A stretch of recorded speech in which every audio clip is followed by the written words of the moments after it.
What's going on, everyone? This is Mitch. Hope you all have had a great Tuesday.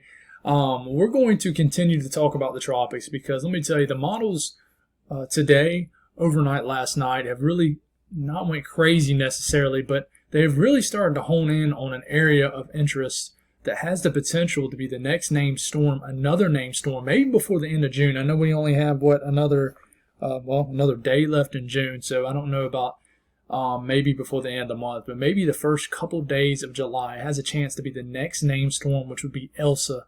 There's two areas to watch. There's one's to invest, 95L and 97L, and I really think 97L has the potential to be potentially a tropical storm, maybe even a hurricane. So we'll have to dig in the models here and really see what we're seeing, and I really think it has the chance to be the next named storm. So we're going to break all that down, guys, and see what we're seeing right here with the models, the conditions in place, the pattern in place.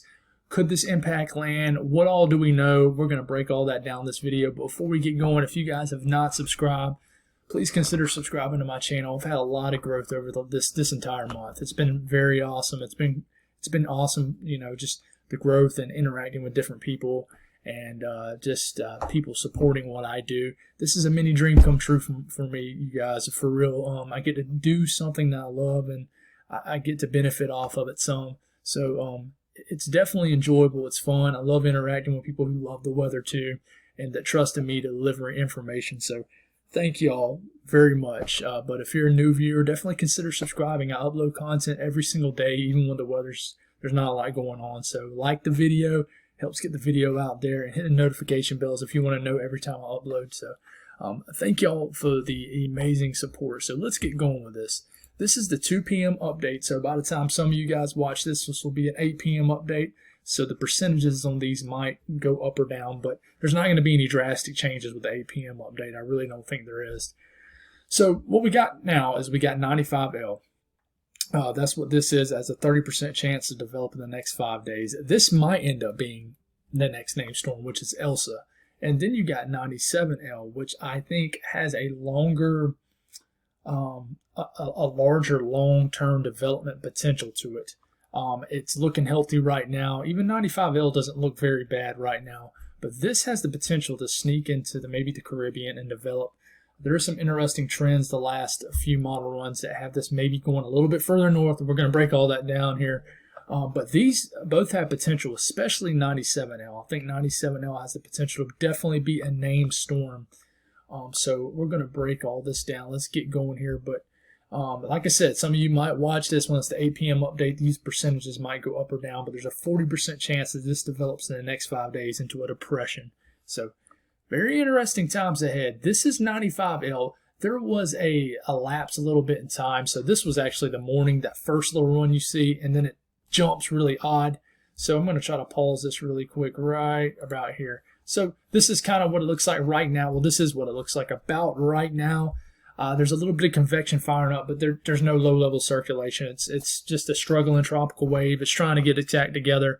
And I think that it's a little bit too far north. I think it's going to interact with some dry air, and I'll show you that in the moisture precipitation values here later in this video. But there's a chance that this could be a named storm. It really could, but I think the higher chance is for 97L. But do not discount 95L. It's a little bit more it's going to take a little bit more northern path, I think, and interact with land. But it's going to deliver some disturbing weather, some nasty weather to the Caribbean islands. That's for sure. I don't think it's going to be anything crazy like that. But we'll check out the hurricane models, the hurricane and global models here as it's moving through. A lot of them stop right around here, right after the Lesser Antilles, because it pretty much says it's going to quit developing. It's going to basically fade away. It's not going to develop anymore. But some of them, a couple of them, have it developing even further and moving on down the road, maybe developing into a tropical storm. You look at the intensity models. Some of them are basically, if this thing survives, all these intensity models are saying, hey, if it survives the next 36, 48 hours, then it has a chance to become a storm. If it doesn't, that's not going to become a storm in the next 48 hours. That's pretty much what this tells me right here. Now, we look at 97L, same thing. There's a lapse in the time a little bit. It kind of makes a weird jump, so I'm going to pause it right here at the end. One thing to note here is this thing is blowing up some convection at what you call diurnal minimum. So basically you have, in short term, you got diurnal maximum and diurnal minimum. So D-min or D-max, it's a short acronym for them terms. So basically, when you have diurnal minimum, which is right now, that is basically right now when the sun is starting to go down and the temperatures between the air and the sea surface temperature, so the ocean, are at its least difference. So maybe the air out here is sitting in the 80s and the sea surface temperature is in the 80s. So there's not much difference. So it's not causing any convective explosions off any differences in temperatures. Now, you have what you call diurnal maximum, and that happens when the sun comes up. So that basically happens when the sea surface temperatures are still in the 80s because they're still warm. Just because it goes dark doesn't mean the ocean temperatures are just going to drop dramatically just because it's dark for 10 or 12 hours. So your ocean temperatures are basically in the 80s and your air temperatures are in the 70s. So there's that's basically when you have your most difference in temperatures between the air and the ocean, if that makes sense. And that causes convection, that causes explosive development. So a lot of times in the mornings, sometimes you get what you call Dmax, diurnal maximum, and that allows for convective explosions in the morning times with tropical systems. So what I'm trying to say is, I know it's a mouthful, is right now it's blowing up some convection in the least favorable time of the day, in a nutshell. So it's very interesting. That means it's healthy. It's a healthy tropical wave. It's just an invest right now. But I tell you what, most models have this thing going to a named storm, which is a tropical storm here in the next 48 hours, I would say, on average. But it might be a tropical storm by this time tomorrow. Weird things happen. I tell you that. You know, we just had Danny. It was very odd. But it made it to a named storm. It went from 1 minute, it looks like just a wave. Then for 36 hours later, it looks like this thing's going to become a tropical storm. So here's the global and hurricane models for this. They are all pretty much very pinned down to one certain area, all the way to the Lesser Antilles. I really think if I'm going off the GFS, these are going to begin to tick north a little bit. It looks like on the latest models, and this could change overnight, that the ridge of high pressure, when this thing gets right around here, whatever it is it Elsa, whatever the name storm is, it looks like it's starting to trend a ridge of high pressure right here, maybe weakening it a little bit more or just shifting it a little further east. That would allow for this storm to curve.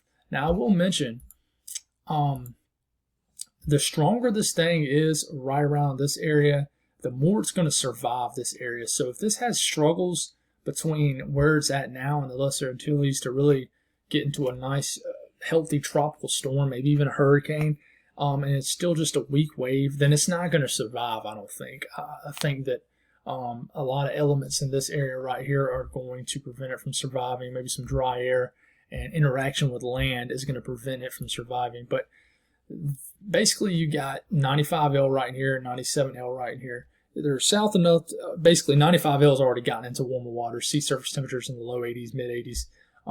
And then 97L is going to travel a more south enough a route to stay in warmer waters. But I tell you what, the Caribbean is warming up. And naturally, it's not compared to average. You look at this. This is sea surface temperatures anomalies. So basically, this is compared to average. I mean, the Western Caribbean is a little warmer than average, but it's nothing insane. And this area certainly is around average, honestly. So, but you're starting to get into July with the sea surface temperatures just in general. If you're just looking at sea surface temperatures, are warm enough for tropical development. It's just that time of the year. So what we're going to look at first, we're going to run through the GFS, the European, and the Canadian models. And none of them warrant any high value right now. It's just operational runs. We're going to take a look at some of the ensembles. But I will break some things down for you. So this is the latest 18Z GFS, the latest GFS run. So this is for overnight. So this is pretty much initializing overnight tonight. You have 95L right here. You have 97L right here. This is the one that we're talking about the most. It has, let me slow it down, guys. I'm talking 150 miles an hour. It has 95L fizzling out as it gets into the Lesser Antilles and really doesn't have it developing. The GFS has not been showing 95L any love. It doesn't really like it becoming a tropical storm. Meanwhile, around Thursday evening, you have a strengthening tropical cyclone, which looks to be a tropical storm at this point. If we're taking the GFS with gold here, we would definitely say that this is Elsa. This is Tropical Storm Elsa because 95L isn't showing it developing. So Tropical Storm Elsa will be heading into the Lesser Antilles. But I will show you, each time that I click down on this keyboard here, that is the run prior to that run. I'm trying to explain that as best as I could. So basically I'm showing you a trend. So I'm going to click down. This is the 12Z run. I'm going to click down. This is the 06Z run. I'm going to click down. And this is the 00Z run. I'm going to click down again. And this is the same run time frame, but yesterday. So now I'm going to click up to all the way to the present time run. And I want you to watch how this low pressure does. And watch what it does here. Bam, bam, bam, bam. Notice it ticks north. So this might be some kind of trend for the GFS that this storm is starting to trend maybe to a more northern track. What does that mean? Well, about the only thing it means is it might be a little bit less favorable of developing. We'll have to watch this trend overnight, see how it is, because the GFS is the first one to sound the alarms as far as 97L really developing. Now, why is it doing that? Probably because you have a little bit more of a weaker ridge of high pressure in place up here. That's probably what that would mean, or you're just pretty much losing a ridge of high pressure here, or it's displacing a little bit further east. So it's allowing, especially if it's a stronger storms can steer themselves a little bit better, a little bit harder into high pressure than weaker storms. Weaker storms are influenced more by high pressure. So you move this in time, this is the current run, starts to make its way into the Caribbean islands as a weak tropical storm. I wouldn't say weak, it might be a moderate to high-end tropical storm, weak tropical storm. But then it gets wrapped up into Cuba, and it's just one run. We don't know exactly where this thing's going to be. And by the way, this is getting into around this time next week. So this is around this time next week. This tropical, whatever it is, the remnants of Elsa, or Tropical Storm Elsa, is making its way on the western end of Cuba. Then it pops a low pressure again. Then it gets in the Gulf of Mexico, and maybe it redevelops into something. Tropical storm, and it shows it making landfall in the panhandle of Florida, wrapping around high pressure out here in the, off the southeast coast. So we'll have to see what happens here. If this was to play out, then it would. This is 228 hours out. This is next Thursday and Friday. This would bring more tropical moisture to the southeast, but this wouldn't be a high-end event. Now you go back in time to the basically the 06Z run and the 00Z run, then it has a full-fledged hurricane on both runs ramming into Louisiana. Incredibly aggressive runs overnight. Now, you look at the things like European. The European is, I wouldn't say it's folding to the GFS, but it's slowly starting to show 97L some love. It takes the energy, this is getting into tomorrow evening, it takes the energy from 95L, takes it into the Lesser Antilles, makes it to the Caribbean islands, but it never develops it. You start to focus on 97L, which could be a tropical storm at this point, we will see. Gets into the Caribbean islands, and but it's still, you still don't see any major development. It's just a plume of tropical moisture that gets into the Gulf of Mexico. So not much love. Then you look at the crazy Canadian run. I wouldn't call it crazy. Maybe this ends up happening. Energy from 97L, energy from 95L. It takes both areas of energy. It doesn't really develop 97L. Doesn't really give it any love. But then it redevelops 95L into a tropical storm. That would make 95L Elsa and rams it into Central America. Who knows? Maybe that happens. But the Canadian model, it picks and chooses when it wants to perform well. I'll tell you that. Now you look at deep level shear. I'll tell you what, tropical systems do not like shear. We'll just, in a nutshell. It's hard to tell where our tropical systems are, but I'm looking at the GFS. This would be 97L. The energy of 95L will be somewhere in here. It would make sense because you have an area of high higher shear, basically just north of the Caribbean islands. So it has it kind of ramming right into that. Some drier air too is right over here, and I'll show you that in a second. But then it has 95L, 97L, avoiding the shear somewhat, but then it gets wrapped up in the same shear that ends up kind of messing up, helping to mess up 95L. Also starts to interact with land, but still there isn't a whole lot of shear around, especially on the western side of the storm. So very interesting to see what occurs here. You look at tropical moisture right now. I think that is a lot of dry air for the Atlantic, right just north of what would be potential 97L around. This is just midway week. This is for tomorrow into Thursday. A lot of dry air right on the northern edge of the circulation. That's Saharan dust probably making its way across the northern Atlantic, which it does this time of the year. That's a big preventing factor of why you don't have big time tropical development. And the MDR, the main development area this time of the year, which is way out here in the tropical Atlantic, is because a lot of times this time of the year you have more Saharan dust around this time of the year. But you can see a lot of it. It's even trying to wrap into the circulation. If you look right here, there is a little bit of it wrapping even out ahead of it. So, even the GFS, which is the aggressive model, shows this, but it shows it not being a problem early on. But you can definitely see some drier air in front of it. So it's super interesting to see what that means. But will it have a big time factor? I'm sure it will. Everything factors into what makes any of this happen. So I do want to mention the 4th of July. I'll mention this while it's up, man. The 4th of July looks like very rare, weird weather for the 4th of July for the eastern U.S., especially the Southeast. The Southeast, like the Carolinas, Georgia, could have actually a really low humidity, highs in just the low 80s kind of 4th of July. Kind of weird, but I'm going to designate a night. I promise you guys to talk about that more. But I like to show this in every tropical video that I make. This is the pattern in place that you have here. This is starting tomorrow. Ridge of high pressure is keeping these things nice and south. That's a pretty stout, easy to see ridge of high pressure. High pressure right here.